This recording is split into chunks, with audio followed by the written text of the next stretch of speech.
This is Gretchen Menn with JamPlay.com, and in this section we're going to be talking a little bit about borrowing from classical guitar technique. So I've talked a little bit in the earlier sections about borrowing from other instruments, whether it's getting an idea from a piano or a harp or some sort of wind instrument. But also, even within the realm of guitar, there's a lot that we can learn from other genres. You don't need to be a classical guitar player to benefit greatly from a little bit of study of classical right-hand technique. Anything that gets you outside of your comfort zone really is going to open up creative doors. And for me, I know when I put down my pick and I start having, well, I don't use my pinky. Some flamenco guitar players do. I don't. You suddenly get a lot more points of contact with the strings, and it really changes the way I think compositionally and creatively. So let's take a dive into it, and let's look at some techniques for right-hand classical guitar style, but on guitar of your choice. It doesn't have to be a classical guitar. Okay, so a couple rudimentary things before we actually go into the exercise. From a transcription notational perspective, if you're not already familiar with how right hand is notated, you'll see that the thumb is notated as the letter P, the index finger as I, middle finger is M, and ring finger as A. So those fingerings will be in the transcriptions, and also if you ever decide to tackle some classical pieces and somebody's done a fingering, that's what it means. So let's go ahead and look at hand position and talk a little bit about, the basics of some technique. I remember my classical teacher, Philip DeFremery, once said, and I've thought of it many times since, is that good technique looks good, meaning that it should look comfortable, it should look ergonomically correct, and it should be relaxed, but also with good control and focus. So the way that we're going to start is with very simple arpeggiated patterns, things that require virtually nothing from our left hand. And we're going to really focus all of the attention on the right hand. We're going to develop finger independence. I think in general, most people will have greater control over their index, thumb, and then sometimes to a slightly lesser degree, middle finger, and then usually to a much lesser degree, their ring finger. However, if you've been doing the tapping stuff of the previous section, maybe those are starting to wake up a little bit. So the first exercise we're going to do is just basically an E minor arpeggio. We're going to play through this E minor arpeggio. Again, something very easy for your left hand. And if for some reason you don't like E minor, it's fine. All we're looking for is something to get our right hand moving without having to think about our left hand. I picked E minor because of how many open strings it has, so fewer things you have to do. So sometimes the best way to learn it is to do it, so we'll talk our way through it. You're going to have your right hand in a comfortable position, something that doesn't involve your wrist being too tweaked in any direction, but also something that isn't too flat. The idea, if you can see this on the cameras closely, is to have each finger kind of right above a string that it's associated with. And sometimes that position can move up or down, but it should be nice and relaxed. You shouldn't, if you're too far out, you'll have to reach for the strings. If you're too close in, you're going to be kind of clawing the strings. The motion that you want to have is this kind of motion from the first joint. So not picking up like that, but moving from that first joint and then immediately releasing down. Actually, you don't even need your left hand on here for the very beginning.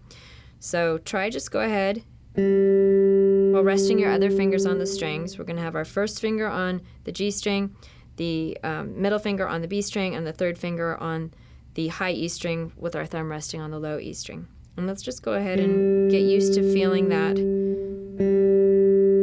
movement. Again, from this first knuckle here mostly. I mean, the rest of your finger will move, but the idea is not to claw it like that. You don't want to do that. You want to move from that first joint and then immediately relax down.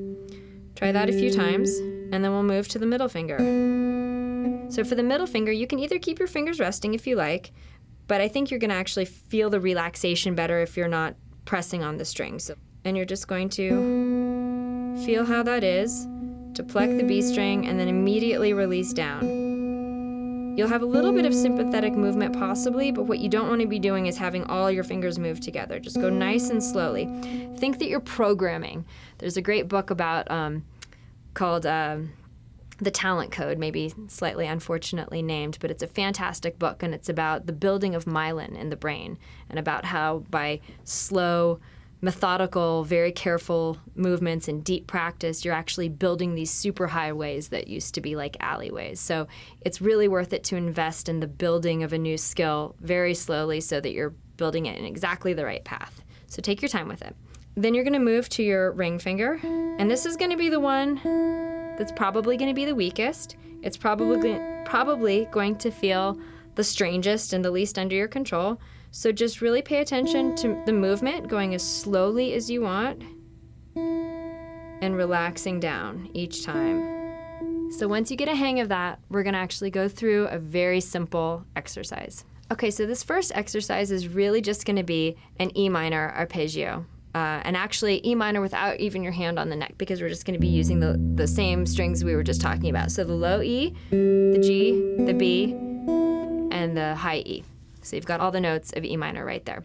And the exercise is just going to be thumb, first finger, second finger, third finger. So again, E, G, B, E. So play that a few times.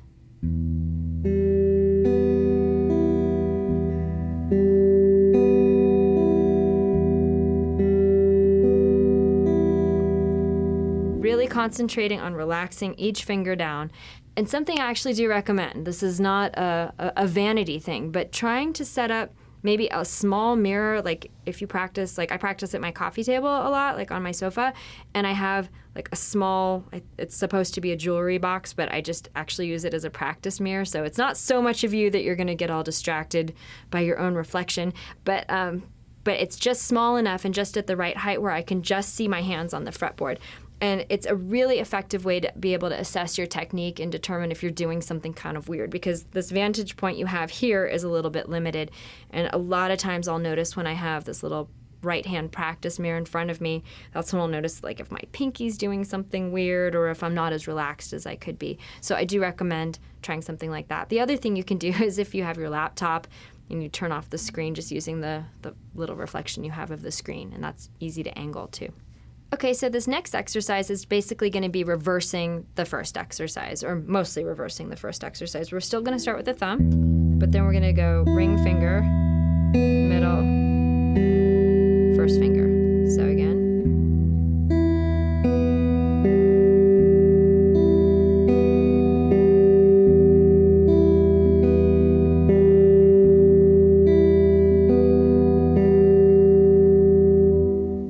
I recommend doing this with a clean tone, because if you're using a lot of distortion, it is not going to sound good.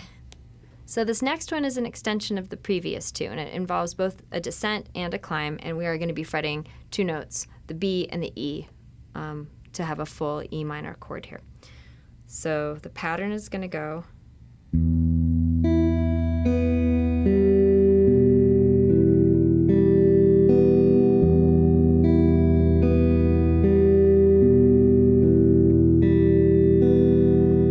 so forth. Go ahead and loop that, put on a click if you want, but more important than the click and the tempo, I think, is really just getting the technique, staying relaxed with that right hand, and also trying to get a good tone with your left hand. One of the things that I most love about playing the classical right hand style is the tone possibilities you can get from your right hand.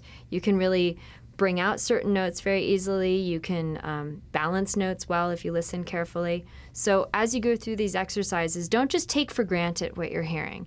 If one string is really louder than the other ones, try to put it in balance. I mean, if you're hearing, go ahead and try to either bring up the volume of the other ones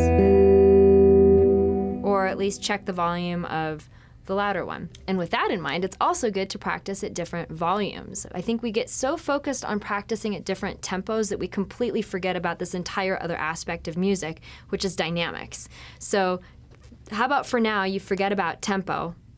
A click can be helpful if you really want to keep yourself honest, but rather than tempo, think about dynamics. First try to play this really, really quietly, and then go for more medium dynamics and then louder dynamics. That'll really help you get the control from the right hand.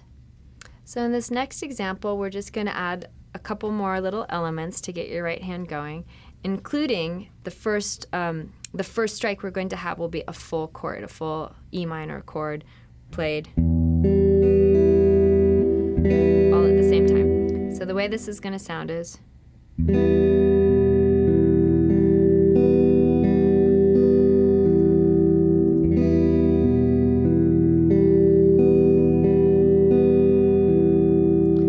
So part of what we're getting there is some alternating between the middle and ring finger and first finger and ring finger.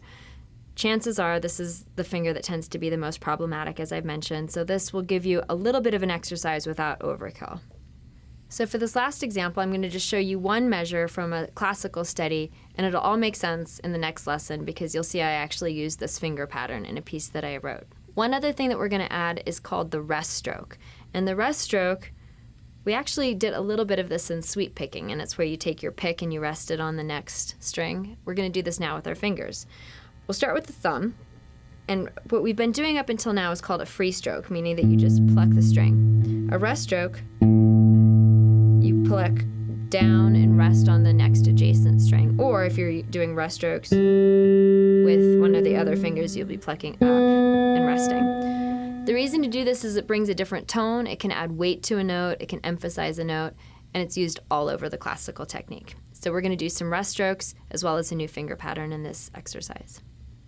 Okay, so this we're going to be using a rest stroke on the low A, free strokes on the higher notes, and a new finger pattern. So we'll go through it really slowly.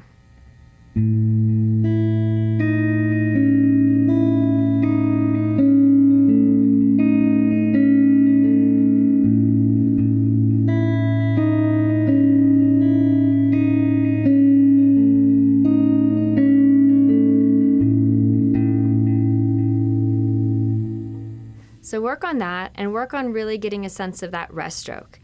And after you've done that, I recommend going ahead and trying some rest strokes with your other fingers and really hearing what kind of tones those bring out, the emphasis you can get from it. You can play through any of these exercises again, pick a note to use as a rest stroke, and then see how that sounds. So for example, let's say we're going to pick the highest E of the first exercise we did and do it with the rest stroke. So we'll have free stroke, free stroke, free stroke, rest stroke. It can also be a handy way if you're wanting to bring out a melody. It both emphasizes it and it immediately quiets the next string that's ringing out, which you may or may not want. In some cases, you definitely don't want that. In other cases, it really helps the melody separate from the rest of the accompaniment. So as you go through these, remember, speed is not what we're going for here. It's accuracy, it's control, and it's very careful, good technique. So spend some time with it, have fun with it, and then your assignment is to come up with some arpeggios and some finger patterns that are things that you enjoy, you like, or something that you're just going to write as an exercise. You don't need to put too much pressure on yourself. Any of these writing assignments aren't supposed to be that you need to write your magnum opus, but start somewhere. If it's just an exercise, great, and you might end up developing it into something more too. And on that note, I will see you in the next section.